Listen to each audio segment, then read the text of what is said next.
ரசூலுல்லாஹ் கேட்டார்கள். இப்ப என்ன சொல்லுகின்றார்கள்? எங்கட அமீர்ட்ட வந்து பையத் செய்யணும், அப்பதான் முஸ்லிம். அப்பதான் ஜமாத்துல் முஸ்லிமினுடைய அமீர்கிட்ட பையத் செஞ்சாதான் அவர் முஸ்லிம். சும்மா ஒரு மனிதன பலஸ்தீன்ல களிமா சொல்லிக்கு மௌத்தாகிறாங்களே, அல்லது வேற வேற இடங்கள்ல களிமாவோட மௌத்தாகிறாங்களே, சிரிப்பாங்க. என்னன்னு கேட்டோன்னே அது செல்லாது. ஏன்? அவங்க ஜமாத்து முஸ்லிமின் இல்லையே, அமீர்ட்ட வந்து சொல்லலையே, அது செல்லாது என்று சொல்லுவாங்க. இப்பதான் கேட்க வேண்டி வருகிறது, அஷகக்த குலூபஹும் அஷகக்தும் குலூபஹும், அவங்களோட உள்ளத்தை நீங்க என்ன பிளந்தா பாத்தீங்க, அவங்க என்னது களிமா சொன்னாங்கன்னு.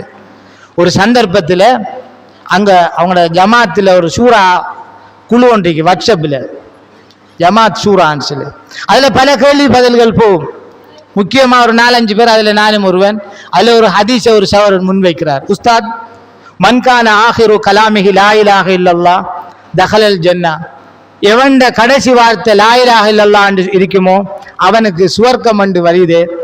இது சம்பந்தமா என்ன சொல்றீங்க?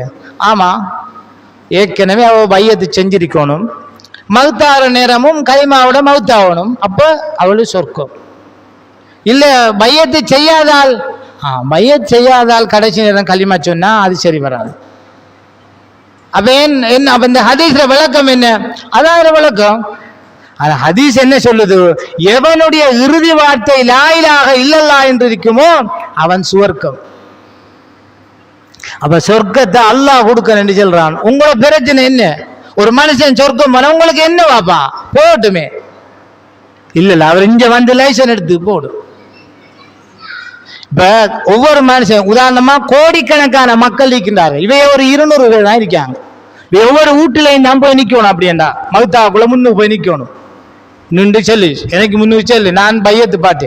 இப்ப எந்த பையத்து ஜமாத்திட்ட போய் கடைசி நேரம் களிமா சொல்ற பைத்தியம் பிடிக்கும். தல்சமு ஜமாத்துல் முஸ்லிமின் இமாமஹும்டா, ஜமாத்துல் முஸ்லிமினை இமாமையும் பற்றி பிடி. எந்த ஜமாத்தை வாப்பா பற்றி பிடிக்க? ஷிபாக் மௌலிர ஜமாத்தை பட்டி பிடிக்கிறதா? ஹிபத் ரஹ்மா மௌலிர ஜமாத்தை பட்டி பிடிக்கிறதா? உமர் அலி அசரத்துற ஜமாத்தை பட்டி பிடிக்கிறதா? அல்லது இன்றைக்கு 73 ஜமாத்து முஸ்லிம் பேர்ல இருக்கு, அதுல எதவாப்பா பட்டி பிடிக்க? முதலாவது கொஞ்சம் பேசி ஒரு முடிவெடுத்துக்கு வாங்குறாங்களே, எந்த ஜமாத்தை நாங்க பட்டி பிடிக்கிற ரெண்டு சொல்லி அனுப்ப வேண்டிய கிடக்கு. அன்பான